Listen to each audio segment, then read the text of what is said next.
Awesome. So thank you everyone for coming to this month's June meeting of the monthly collective of the Inland SoCal Housing Collective. As usual, we have a great agenda planned. We have two great presentations today that I think everyone will be excited, will be thrilled to learn about and rally around and support, and also rally around some like policy updates and what does that look like for us. So I will let us get started. So first off, we have Karen Saurez, from the director of Uplift San Bernardino, and we have John Moore, who's with the Housing Authority of the County of San Bernardino. And so they're going to be sharing on some really cool and exciting projects that they are collaborating on and doing together. So thank you guys. Go ahead, Karen, you could share screen. Thanks, Melanie. Greetings, everyone. Good to see all your faces. It's been a minute since I've been able to join this call, and I'm excited to be here.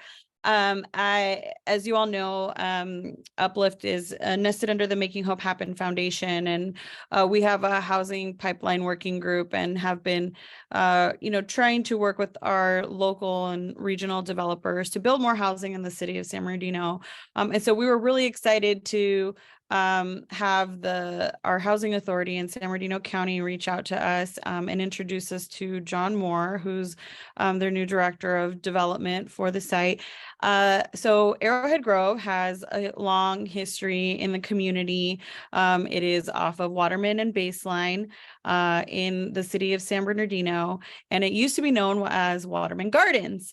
And so, as you know, with all of the housing work that is happening across the state and the housing crisis that we're in, housing development is desperately needed. And while 3 phases of Arrowhead Grove have been built, there's still an opportunity for more. And so we thought it would be exciting for John to come share the vision of the future phases, mostly because they were informed by the community during a Waterman Baseline specific plan process. And this has been a long time coming. And there's a lot of rich history in the local area. And so we're, just wanted to highlight that there is opportunity, for this to be redeveloped within the next several years. So I wanted to have John introduce himself. He comes with a wealth of experience. I've learned a lot in working with him in the couple of months that he's been at the Housing Authority, has a passion for sustainable development, and I really appreciate his bias for action and movement and moving the needle. And so without further ado, I will turn it over to him, and I will start sharing my screen with just some visuals to give you some insight on the background of this project specifically. So, John. Thanks, Karen. Thanks for the intro. I'll try to live up to it. My name is John Moore. I, as Karen shared, recently started at the Housing Authority about 5 months ago. Many of you may have interacted with my counterpart, Gus Jocelyn. Gus has retired as of about 2 months ago. So I took over fully for him about 2 months ago as the director of development for the Housing Authority. As I took over, I was handed this project, Arrowhead Grove, and my now boss, Rishad Mitha, I'm not sure if any of you all know or have interacted with him, really asked me to put blinders on until I saw this project through to fruition. So I gave him the salute, said, yes, sir, we will get it done. One of the reasons the Housing Authority hired me is because my most recent background was working on behalf of a developer, private sector developer. They're called Prime Store. And Prime Store was doing a similar project, which was a conversion of a public housing complex in the Watts community of Los Angeles on behalf of the Housing Authority of Los Angeles. So HECLA had put out an RFP for a massive redevelopment, and this is something that's trending across the country. As I'll talk about a little, you can go to the next frame. Housing authorities across the country have really been charged with sort of deconcentrating poverty. So, if you just picture that, across the country, and someone's asking in the chat, is this the Evermind project? No, that's not. That's a separate project that Prime Store is actually also working on. So the housing authorities across the country, have sort of become slumlords, if you will, because of the fact that so many public housing institutions have become old and dilapidated. So if you think about public housing in the stereotypical sense from the 60s and the 70s, many of those sort of concentrated poverty developments have begun to dilapidate naturally over the years. So what the federal government did is create a program that's called the Rental Assistance Demonstration Program. That program allows housing authorities such as ours to take our vouchers and convert them to what's called project-based vouchers. Once we have a set of project-based vouchers, we're able to allocate them to more mixed use community developments such as Arrowhead. That allows us to, in effect, deconcentrate poverty, do mixed use housing, and introduce a whole new set of wraparound services to a community that desperately needs it. So in comes Arrowhead. I should mention that, I have actually a list of potential RAD conversion sites, and Arrowhead is just the first on that list. So we have roughly 10 more to go, according to our list of potential RAD sites across the county. So would love to talk with everyone here about that as some of those hopefully come into fruition. These are some stats on the housing authority. We own a housing portfolio of over 2,105 units. We acquire, we develop, we partner. We pretty much own and control assets across every product type. We have over 140 employees. We're a unique developer. Many of you all might know Housing Partners, Inc. So that is the sort of nonprofit partner or community housing development organization, CHODO for short, that partners with the housing authority. So we actually do develop, which makes us unique. And we are currently seeking partnerships to develop these RAD sites, as I mentioned. So if you go to the next slide. The diversification of our housing assets is a priority to us. Another priority is transitioning low-income tenants into moderate income families and converting them to self-sufficient individuals, to become self-sufficient individuals. We have a designation, which is a designation that very few housing authorities across the country have, which is called Move to Work. With this Move to Work designation, it affords us the ability to actually do creative partnerships and do much more creative financing structures that basically are meant to move our tenants from public housing into self-sufficiency. So very proud of that designation. And naturally, our commitment is to holistic community development, wraparound community services, etc. If you go to the next slide. Our, obviously focal point right now is Arrowhead Grove, and we could just kind of go to the next one. I've already talked about what RAD means, and I mentioned that we've got some other RAD sites coming down the pipeline. Next slide. Many of you all, this is no, news to you. This is nothing new. Waterman Gardens was a 252 unit public housing site. This was the original site. This planning effort began, I believe it was back in 2008, if I've got my math correct, where in a very meaningful way, the Housing Authority began to sort of sharpen his pencil and put together this Arrowhead Grove project. So next slide. Here's kind of a snapshot of where we were, where we are, and where we're going. The Olive Meadow site and the Crestview Terrace site you all might be familiar with. Both of those sites have been developed, are placed into service. We are now commencing what's called phase 4. Phase 4 is the multifamily development. That's the 93 units. And really, I got to adjust these slides because things have kind of changed a little since I've last worked on it.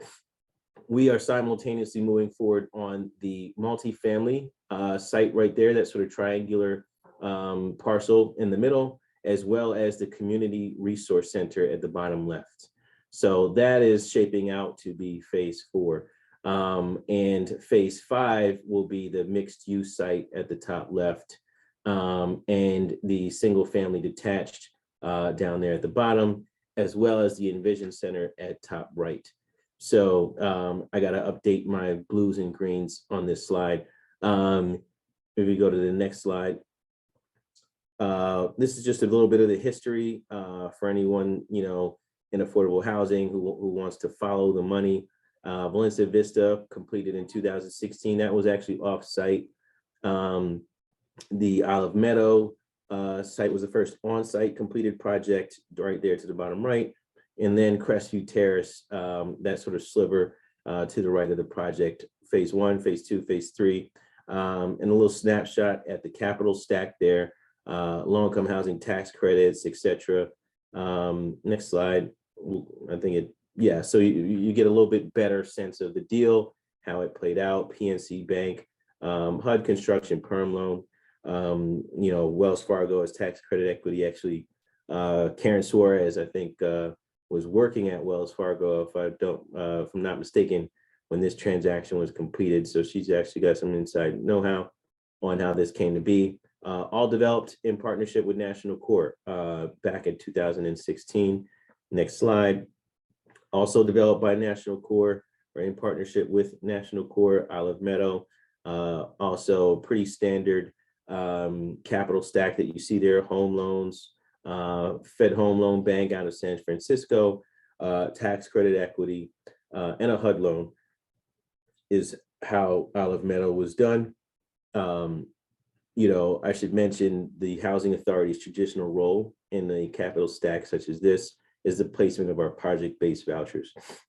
So many housing authorities across the country that don't take such an active role in development, you will find just place project-based vouchers on projects like this, and that's it. Reason I like this housing authority, and one of the reasons I made a decision to move from the private sector to the public sector and work for an entity like this, is just because in my opinion, when a housing authority does something like that, if they don't allow themselves to stay in the deal, what you find is that, the low-income housing tax credit covenants and things of that nature can expire. And then at the, 12, 13, or 15-year mark, whenever the tax credits expire, many of these low-income individuals end up getting moved out. And then this housing gets converted to market rate or condos. And that's how gentrification happens. So housing authorities have the ability to maintain long-term, covenants in terms of affordability for projects like this. So I think more than just being an issuer of vouchers, many housing authorities across the country need to take a much more active role. Next slide. So Crestview Terrace, I think, is the sort of crown jewel of the site right now. If you see Crestview Terrace, or if you've been on a tour of it, it's a very beautiful site, very complex capital stack that came together. And you'll see us there. I think the third bullet point, the PVV program, project-based vouchers, is what that stands for. So just would love to talk to you all out there and I'm glad to know about this group. I didn't know until being asked to give this presentation about the existence of this group. I'm new to the county, new to the area, so still getting to know people. If you would like to do affordable housing projects, I think the project-based voucher program is something you want to take a look at. At the moment, my boss would kick me under the table if he were here hearing me say that, because we are overcommitted with our project-based vouchers. But certainly looking into next year and years beyond, I, for one, want to get to know the affordable housing developers in this community, because we have a bond issuance authority that we don't often use. We have these project-based vouchers, and similar to the California Housing Finance Authority, CalHFA, we as a housing authority can very much become a partner by utilizing our bond issuance authority as well as our project-based vouchers to work with individuals such as yourself. So yeah, next slide. Phase 4, this is, first slide kind of introducing what's coming, where we are now. This multi-family 93 units of housing is in the financing mode right now. I think we've just about finalized our pro forma. We see our path forward. We know what we're going to do. We've updated the site plans. Architecturally speaking, things have changed a little bit. And yeah, that's not too much more to say on that one until next year when we actually finalize all of our financing commitments. What's coming, and what I would love everyone here to kind of keep their eyes on, is this mixed use site in the top left corner, because that I think is a very exciting project. And the idea there is for the ground floor to include a federally qualified healthcare center with affordable housing on the top. I don't have in this slide deck, and I likely should add that the Housing Authority has partnered with Making Hope Happen Foundation as well as Dignity Health, and we've received what's called a CACHI grant, the California Accountable Communities for Health Initiative grant, which helps us work with healthcare institutions to treat housing as a social determinant of health. So this wraparound healthcare services being offered on site is very much something that we want to lean into. And it's something that I was working on behalf of my previous employer, one of the reasons the Housing Authority hired me here. So looking towards the future, would love for you all to just keep that in your back of your minds. This probably won't go to RFP until like late next year, but we very much are looking for developer partners. Next slide. Single family detached, that row of homes down there at the bottom, similarly to the mixed use site. Our heads have just been in the sand working on that community center and the 93 units of housing. So we've not had a chance to, in a meaningful way, look at the single family detached nor the mixed use site. But, let's just say probably late next year, those will both go to the RFP. It would be awesome to have sort of a master developer or someone who can look at the entire site and see the big picture to work with on this. Start looking at yourselves internally and calling your friends and, because this will be going to RFP probably late next year, and we will be looking for development partners. So next slide. The community center we actually have two. So at the bottom left of the site, the community center was originally designed for the Inland Empire Health Partnership. They actually pulled out. And we are now designing it for Dignity Health. And that would be the north wing of the site that abuts, I believe that's Waterman. The east wing of the site, the part that abuts, I believe, is at Olive Street on the bottom. That part we are designing in partnership with Making Hope Happen Foundation. So we are looking for nonprofit potential partners and tenants to occupy the space with Making Hope Happen Foundation.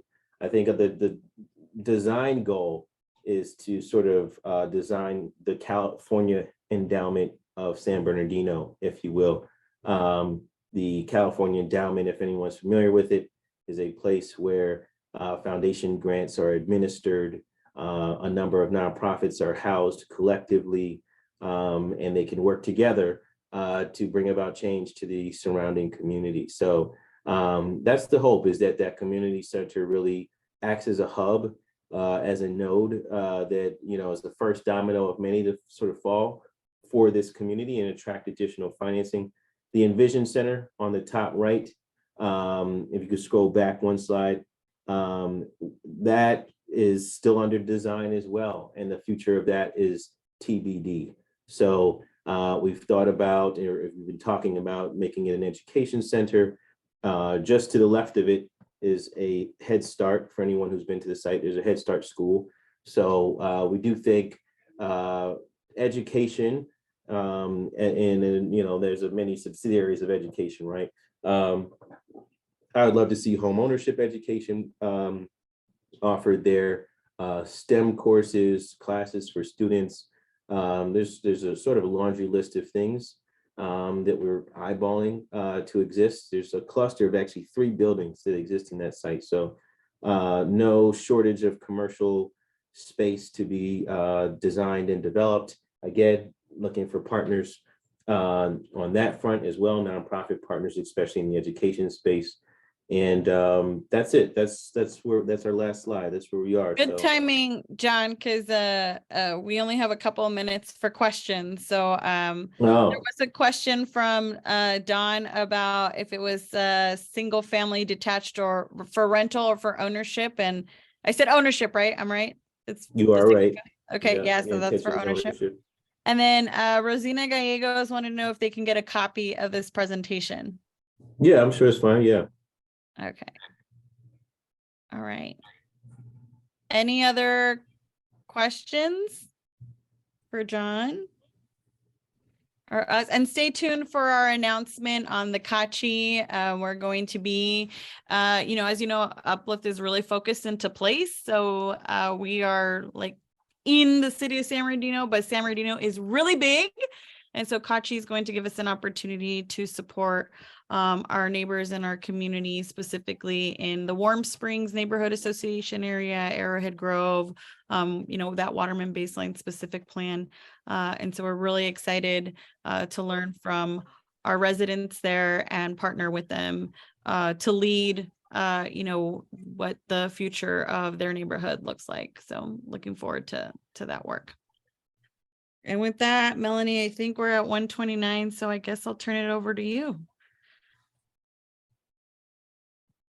All right, Karen, always on point. You guys are ready to go. So thank you. Thank you guys for that presentation. I know that this has been, it's been a lot of fun to observe this project over the past couple of years, and how beautiful the apartments are and just that space is. And it's so great to see the community involved in this design process too. And so I'm excited to see the ongoing work, and for, others in the space to see that too. So we look forward to updates and even how, the collective can support you guys in the building of this project and the different phases too. So please, John, if there's a way for us, you feel that the collective can be leveraged in your work, don't hesitate to reach out for that support. So I know. Oh, and John, there is a question in the chat. So maybe if you could answer that. Lily wanted to know the level of or percentage of low income that will be eligible. So for the 93 units, we haven't secured all of our financing and finalized the pro forma yet, but majority of the units will be for 80% AMI and below. So we do have anywhere between 30% to 80% AMI just for that 93 units. And then the mixed use site, which will be 120 to 150 units ultimately once designed and developed, will be 100% affordable to all under 80% AMI. So, that's a future phase of development I can't necessarily speak to just yet, but yeah, that's where we are. Thank you. And I just want to comment also on the presentation. It was really helpful to see the stacking order. I thought that was really awesome just to kind of see how that's laid out and to see how, a lot of us are involved in this space, but maybe not like the actual practitioner of this. It was really awesome to see just the collaboration that goes into this and the work and the time, and the timeline it takes, and even going back to 2008 when this all started. So I really appreciate you showing that in your presentation too. So All right, so if there aren't any more questions, we'll move on to our second speaker. I do welcome if there are any additional follow-up, please place them in the chat. And Karen and John, if you guys are going to hang on for a little bit, and want to answer those, that'd be helpful if there's any follow-up. Otherwise, I can send those over, to you to get answered. So our next speaker is Andrew Dawson, who is here from California Housing Partnership. I asked him to come on to share a little bit about just some legislation updates, as well as share a little bit about the roadmap 2030 that CHPC and Housing California and others are partnering on as the collective looks and evaluates all of these policies to see if this is something that we're going to join. I thought it'd be helpful for the greater membership, the greater members of the IE to learn and to understand these better. So I asked Andrew to come on and provide us with this update and some insight to that. So I didn't make you a co-host yet, Andrew, so let me do that so you can share. No problem. I'll just do while you do that. Perfect. Hi, everyone. Good to see some of you. I feel like I've met a lot of you. Second. I've met a lot of you at some of the other meetings that we've had, some of the policy meetings specifically, but it's kind of nice to be in this bigger group. Let's see if I could share now.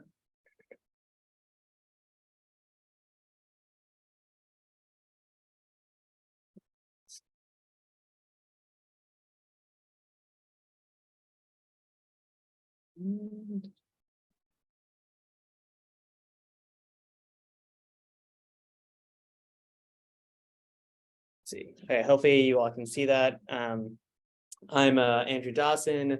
My email is there in case you ever want to contact me. Happy to answer any questions. I'm the policy advocacy manager at the California Housing Partnership. I'm over here in Sacramento. It's beautiful weather today, which is atypical of June. Hopefully over there in the Inland Empire, it's also beautiful. I know it gets hot over there, similar to Sacramento during the summers. So hopefully it's not too hot yet. I just want to give a brief overview of kind of the roadmap and what it is, and then kind of go into some of the legislative priorities the roadmap is pushing this year.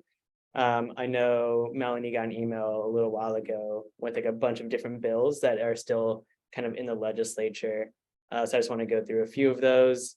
And then happy to answer any questions pertaining to the budget in California today, or any of the other legislation you might be interested in.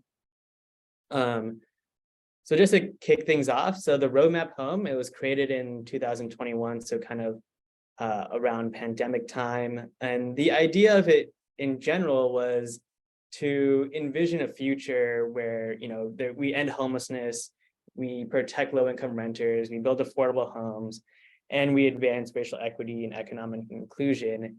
And the idea is to have these policy priorities as a roadmap to a future that we share, or a future that we envision, right? And so this was kind of created by Housing California, which is another organization out here. And CHPC was a big part of it, as well as a budget center, as well as some other people. And I think Alan Greenlee is part of our advisory board for it and things like that. So we see the supporters of this roadmap home are kind of affordable housing developers, homelessness advocates, tenants' rights advocates, researchers. So we really brought in a ton of different people in this space to be able to build kind of a shared vision for what we want in 2030.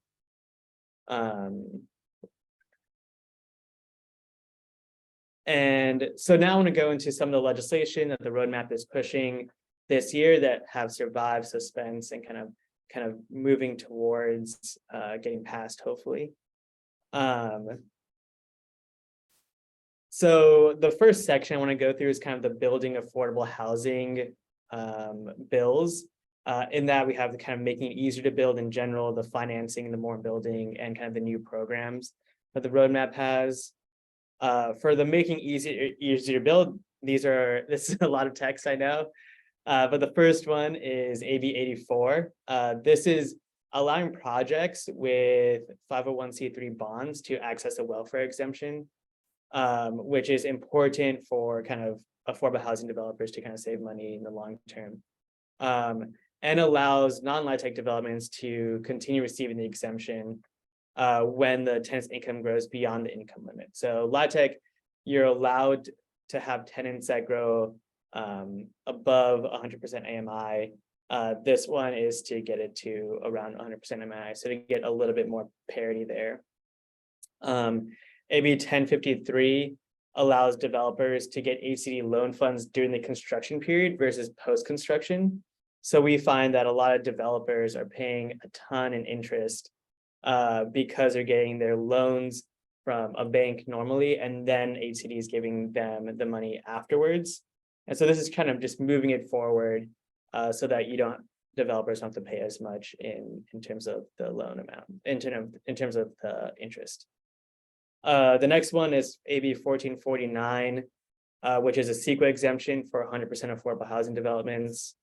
And the last one I want to talk about is the ACA, or in this section is the ACA 1, which is lowering the voter threshold from 2/3 to 55% for local taxes used for affordable housing and other public infrastructure projects. We see these as really great ways that it makes it easier to build affordable housing in California. When we're looking at the financing, we understand that we're in a pretty tough budget space right now. And so then Assemblymember Wicks with AB 1657 is authoring a bond bill. So this is going to be a $10 billion housing bond to fund affordable rental housing and home ownership opportunities for low-income Californians. And in terms of new programs, we have SB 18, which is creating a tribal housing program. We recognize that a lot of tribes have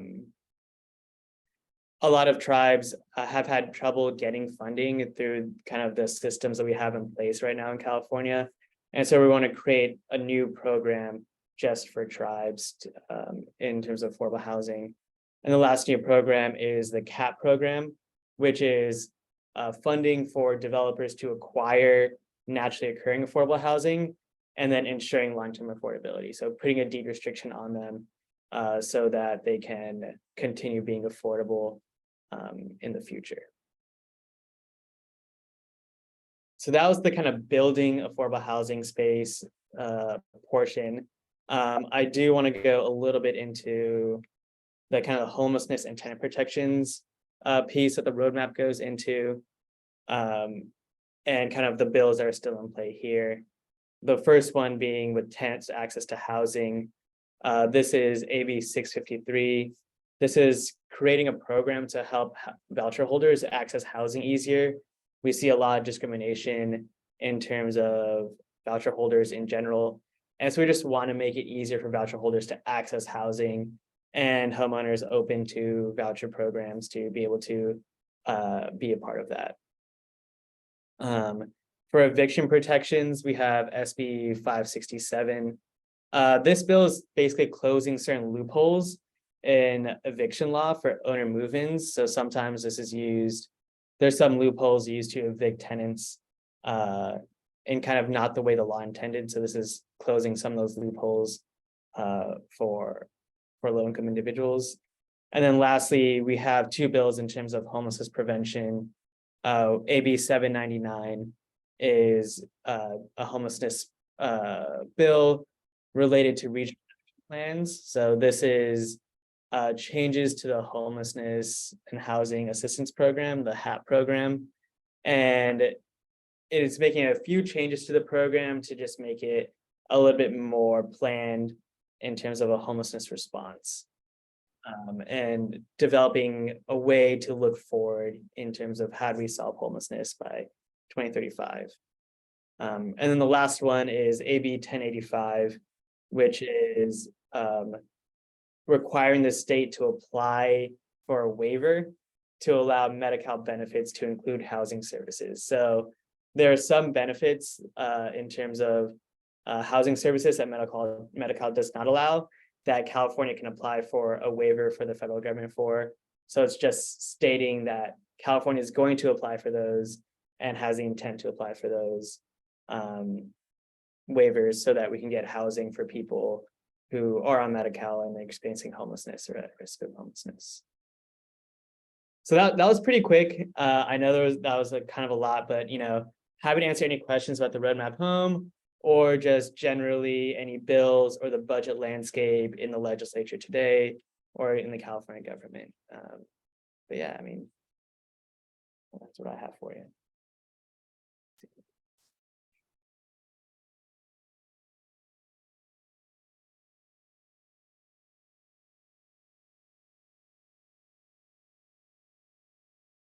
Andrew, is there, I know that there was a letter that was going around in support of, I think the roadmap legislation for others to sign on and stuff. And is that something that's still going on, that is still collecting signatures for people to support? How can people learn more about the roadmap 2030, more information about that and, supporting that? Yeah, here's here, I'm gonna put a link in the for the website for the roadmap. So you can kind of see on the roadmap home, there's a way you can sign on to it if you would like to, as well as other ways to get involved. In terms of legislation, we are still having kind of letters to be submitted. So happy to send that over to you, Melanie, if that's of interest, in terms of the bills this year. But again, the roadmap home is kind of a vision for the future. So there's 57 policy priorities in the roadmap home, and we're only doing some of them now and kind of working our way through them all.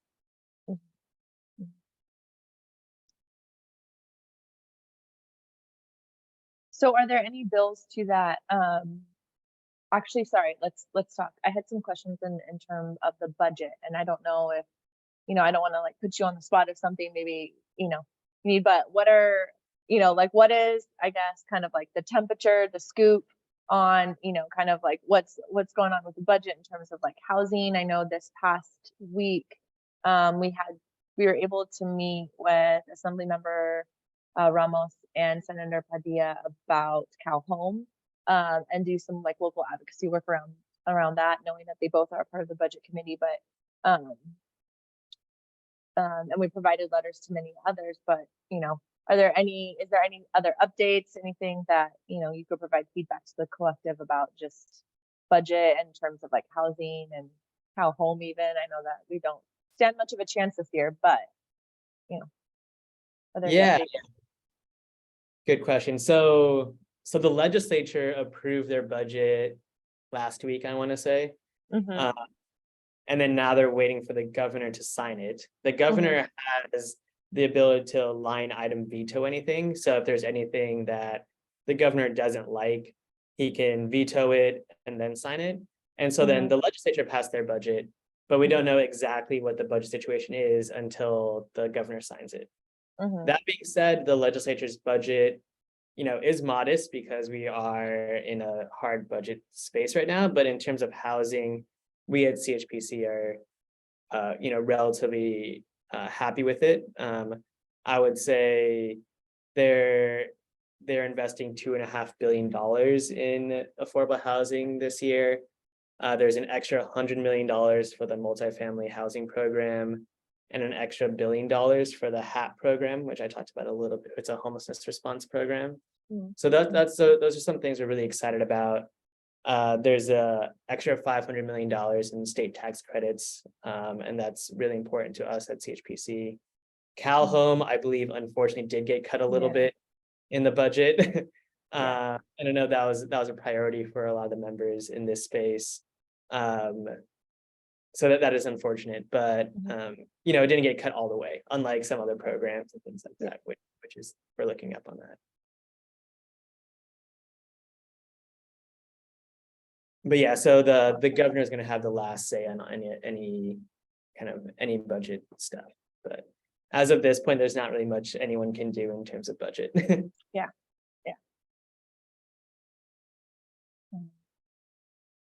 Well, I wanted to open the space if anyone has any questions about any specific legislation updates or any policies.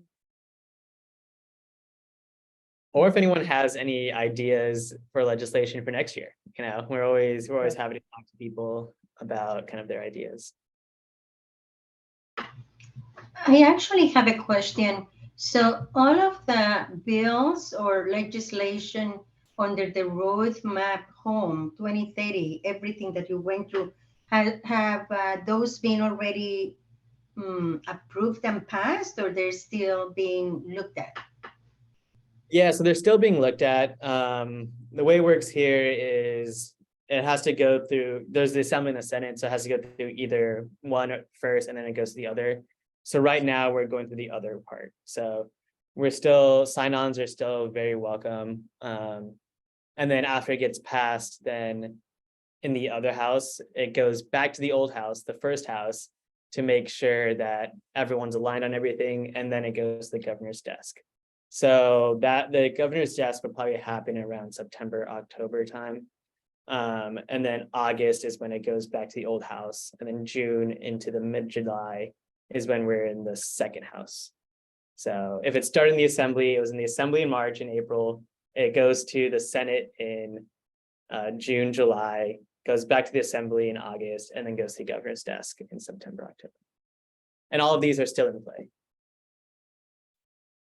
Thank you. Ayaka?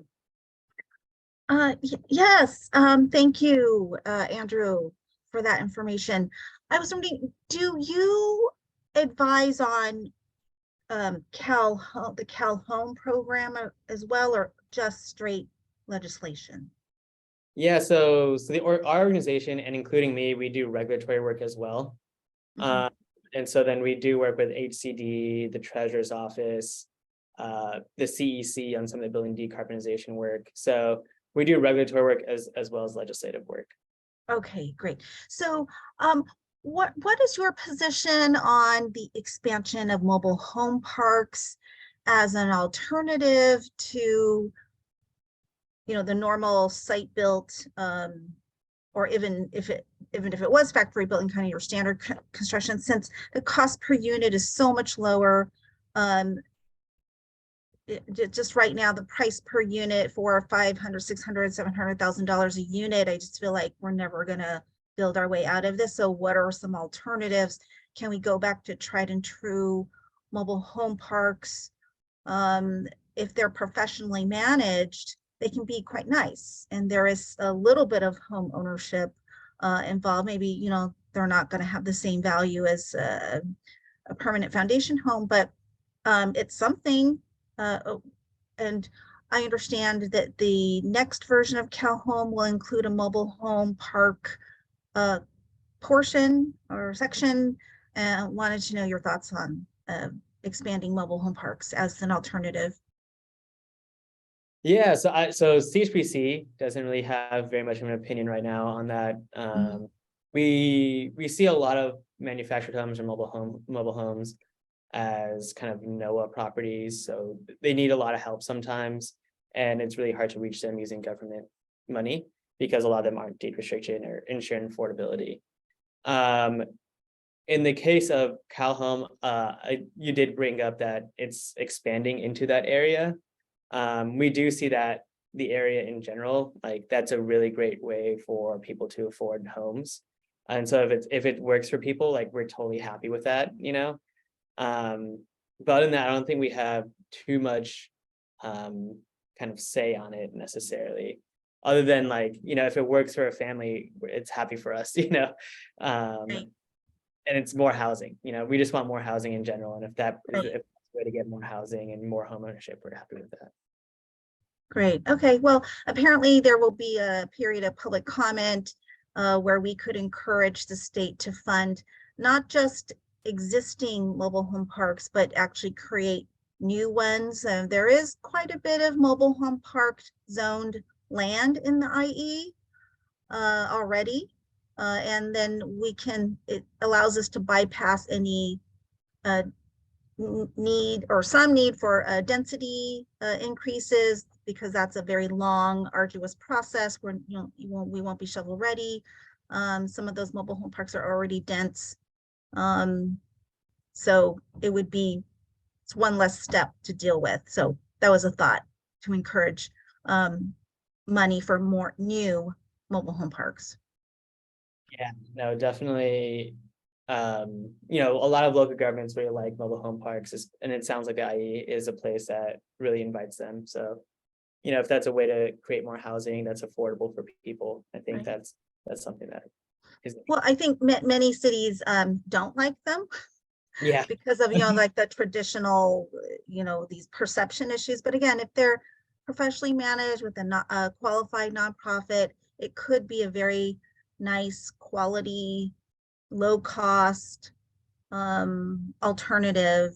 And I feel like we just need to try many different things. It's not one kind of thing, right? We need to try. So that was just a thought. yeah, definitely. It's a multimodal approach in Mhm. solving this today. Great, thank you.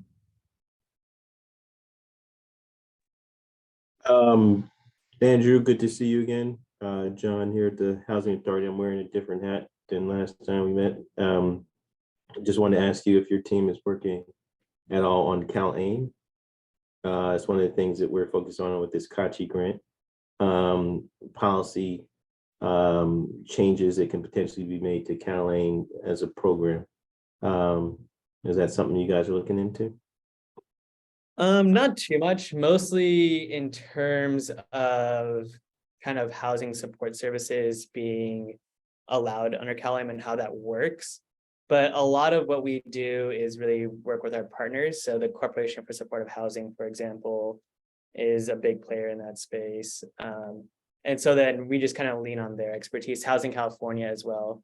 And we kind of just lean on their expertise. We're involved a little bit, you know, the homelessness crisis is very related to the housing crisis, which is very related to medical crises. Like these are all interrelated issues. Yeah, we haven't done as much on our own in that space, but you know, happy to talk to you about what you're thinking in terms of what y'all are doing in that space. Yeah, if you got time, I'll shoot you an email or a text, and maybe we'd have a chat next week. Yeah, definitely. Yeah, I'll drop my email in the chat too.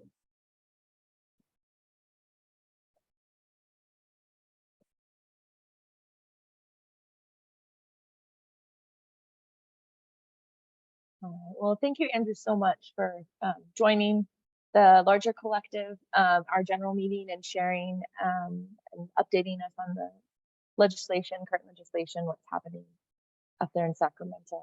I appreciate it. Really appreciated the presentation you gave in the Educate and Advocate Policy Committee. So wanted to bring that over to the larger collective too, to share. So thank you for that. And if you could drop your email in there. Oh, sorry, you already did. Okay. That would be great for any members who want to reach out, that have any questions in terms of legislation, current legislation, Roadmap 2030, or even regulatory advocacy. That can be happy to hear from all of you about what your thoughts are in terms of legislation or regulatory work. Y'all are doing the important work. I'm just the lobbyist out here connecting people, right?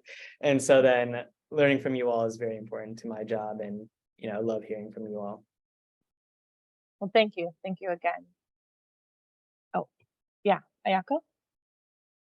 Okay, and I just wanted to build on what John Moore said to Andrew about incorporating health into housing. This is where the industry is going.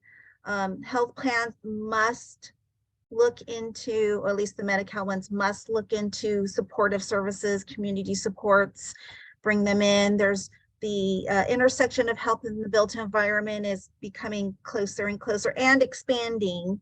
So if all of us keep this in mind, that housing is health, our industries will be going in the right direction. So thanks for that, John.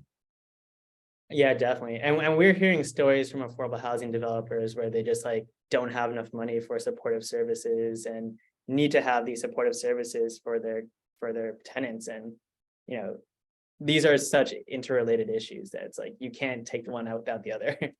Correct. And we have an aging population, and the HUD TO2s, and then even in tax credit projects, people may have been there for years and they're getting older, but they can't just live on their own independently. They do need services, but they don't have the cash to, or Medi-Cal is not providing that service.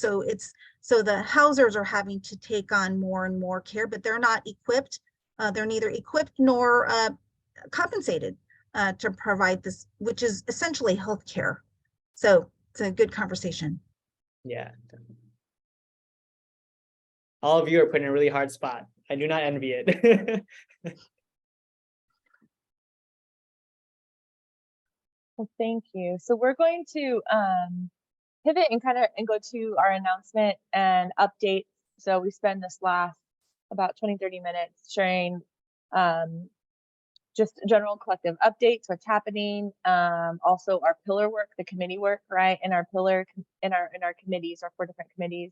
That's where a lot of the work is done. That's where a lot of the thought leadership is incubated and brought out, and our strategies are developed.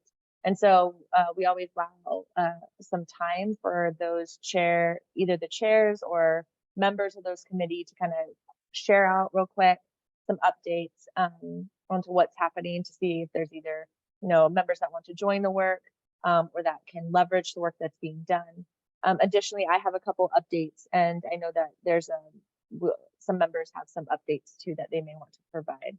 So this is the general sharing time. So if you want, we can start off with some, Ayako, are you ready? You want to start off with pillar?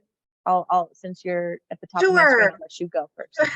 Okay, great. Hi everyone, Ayako Utsumi here, Vice Chair of Inland SoCal Housing Collective. I affectionately refer to it as ISKI. And I also chair the Expansion of Housing Solutions pillar.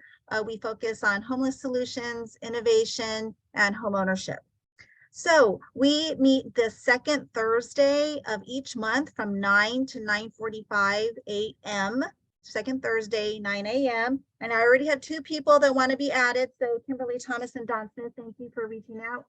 We'll put you on the list. Our main focus for summer and fall is our outreach on the state's mortgage assistance program called HAF, Housing Assistance Program, up to $80,000 in mortgage and property tax relief related to COVID.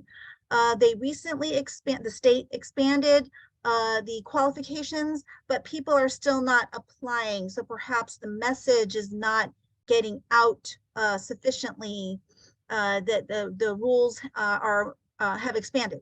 So we will be taking the summer to reach out to all the HUD approved housing counseling agencies, and we will have a kind of a round robin. Each agency will take a weekend all around the IE. We hope to be in the high desert, low desert, and out east as well. We don't want to leave out our friends to the east, so that mortgage holders can find out more to see, do they actually qualify for up to $80,000 in relief. And it's a grant, it's not a loan. So this is very good money for people who might be underwater. Again, it includes property taxes. So we want to make sure that once we get our marketing materials together, which will happen in the next few weeks, we'll get it out to you. And we would like to ask each of you to send it to 10 people that you know. Either it could be your house of worship, some social group, friends, family. Get the word out so this flyer can be passed on. And we need to reach the most vulnerable homeowners or mortgage holders, and we want to get them qualified. So that's our main focus for now. And I'll turn it back over to Melanie. Thank you.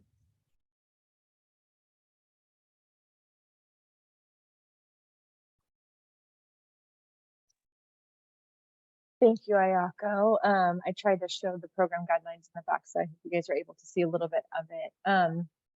Next up, we have our Educate and Advocate for Public Policy committee.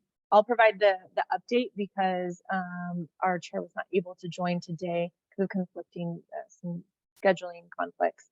And I'm going to go back real quick to the PowerPoint.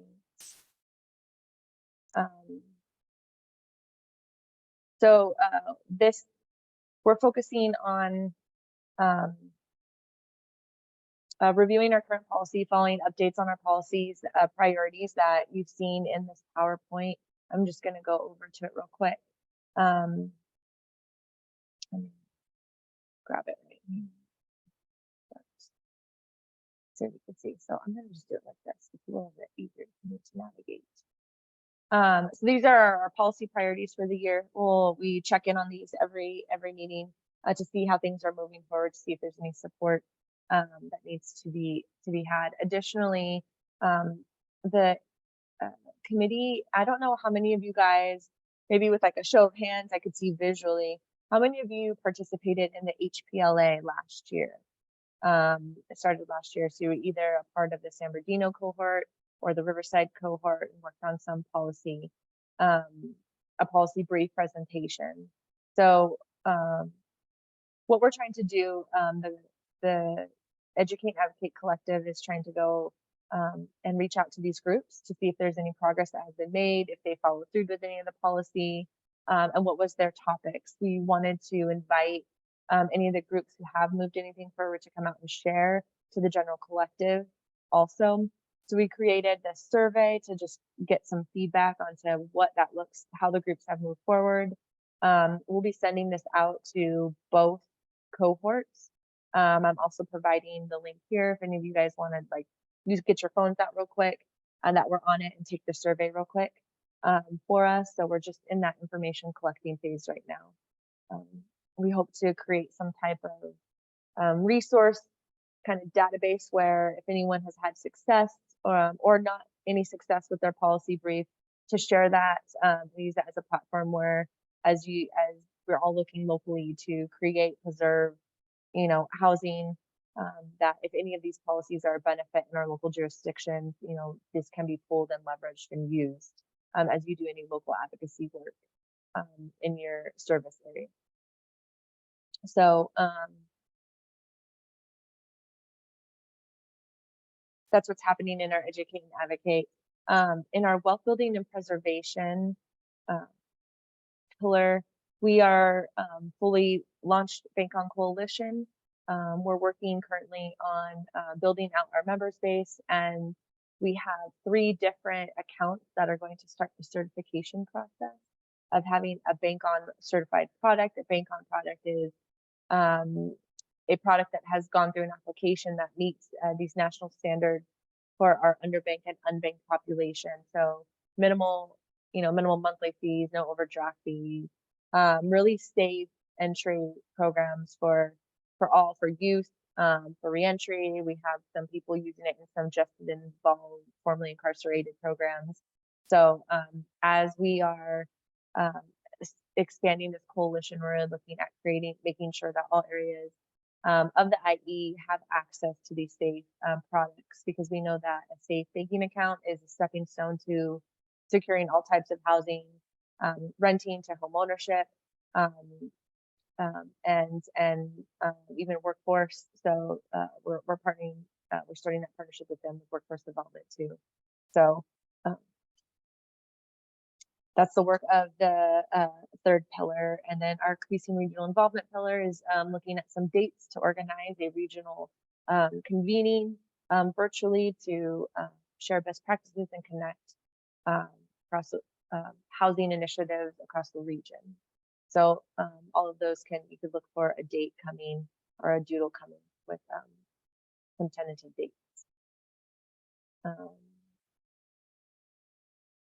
All right, so I like to just open this time then for some general updates for any of the members. Go ahead, Karen. So I'm really excited because this has been a long time coming, but we are hiring for a housing associate to serve on our Uplift team. So our mighty team of 2 turned into 3 this last year in March. We have a human capital coordinator, and Norali is our small business resource group coordinator. But now we have with our housing pipeline working group, I need a lot of help. And so I'm excited to, and also grateful to JP Morgan Chase and Kaiser Permanente to help make this possible. So I will put the link in the chat, but we are hiring for a housing associate to help us with our housing pipeline working group and connecting, having more synergy with our community council. And I am looking forward to introducing that person to this group once we have them on board. So please share widely with your networks. I created a tiny URL. It's posted on Indeed. And then if anybody has any questions, but please send folks our way. Folks who are passionate about housing policy and working with people and who are people, I would love to connect with them. Just have them submit an application through Indeed. Thank you.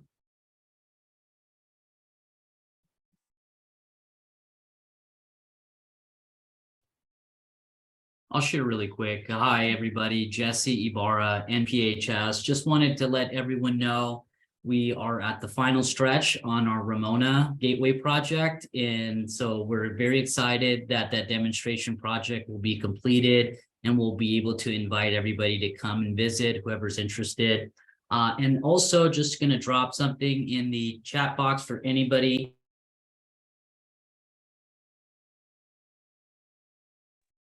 Jesse, you want to unmute? Jesse, you muted yourself. Oh, sorry. I was trying to send that. Instead, I muted myself. Sorry about that. What I was saying was if there's anyone interested in learning more about manufactured homes and what we've been using and utilizing, I did drop a link in the chat so that you can visit our website and take a look at those. But this demonstration project, for those who aren't familiar, it's a single family home and an ADU. And you know, we will be renting this out to low-income households, and it should again be ready probably in the next few weeks. And so we're hoping in the next month or so we could host something there on site. So thank you, everybody, and hope to see you soon.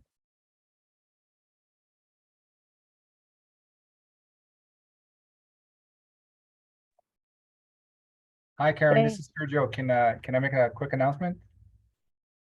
Well, Yeah, again, hello everyone. Sergio Carroll with City. Just wanted to mention that on Saturday, City volunteers will be at the City of Juripa Valley, and we'll be cleaning up, picking up light litter. It's really focusing on our June, the Global Community Day, and we're working with the city to beautify the project. We'll be at the corner of Riverside Drive and Windval Road. And the city has been kind enough to work with us, and we'll have about 20 volunteers.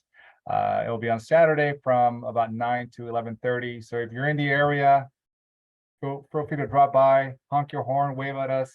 We'll have our blue city shirts supporting the city. So thank you. Hi, Melanie. This is Fabian Saurez. Just wanted to make an announcement that we did a home buyer education, or we participated in a home buyer education at the Shalom Center this past Saturday in the LA area. We had a great turnout. Many of the recipients that attended the event are seeking to buy in the Inland Empire due to affordability and the down payment assistance that's being offered.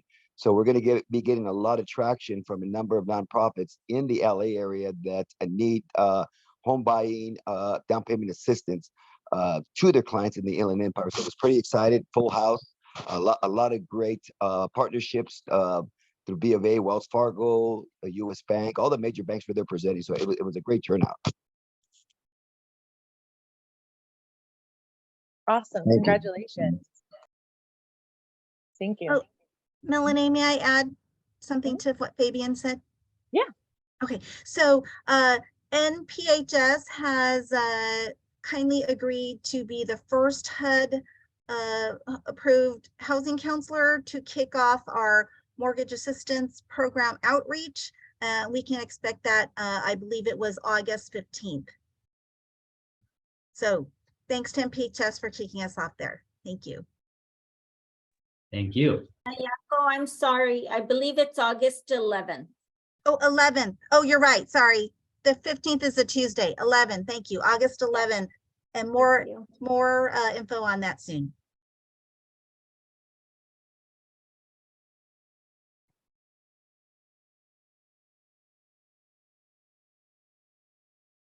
Awesome. Well, just a couple quick announcements from the collective. We are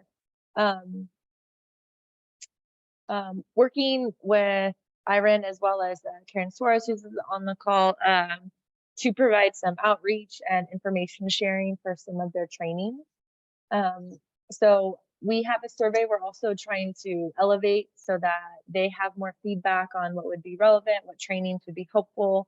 And so there's a private public sector survey, and we're trying to send it out to get as much information to help them and to help this, you know, overall, like the region, right? Overall region grow in this space and have a better knowledge of the energy policies and updates that have been made. So I'll be sending it out to everyone. Keep an eye out if it pertains to you. We're looking to really elevate and get more buy-in from the private sector, so developers, architects, designers, you know, home inspectors and so forth. You know, we'd love it if you guys could take some time to, you know, fill that out and help them get some information back from the region. So, and that is that's all I have on my notes for closing. So I again appreciate everyone for joining us for today's meeting. We got 15 minutes back for today. So I hope, oh, sorry, last minute announcement. Next month we won't be meeting. Next month in July, we always go dark. We always shut down our general meeting. We will have our committee meetings, but we do not have a general meeting just because there's so much traveling happening and vacations. And so we take that month off, but we will be back. We already have a full agenda set for August and September meetings. So we're excited to have those speakers on deck. So I hope you guys all have a great day and keep in touch.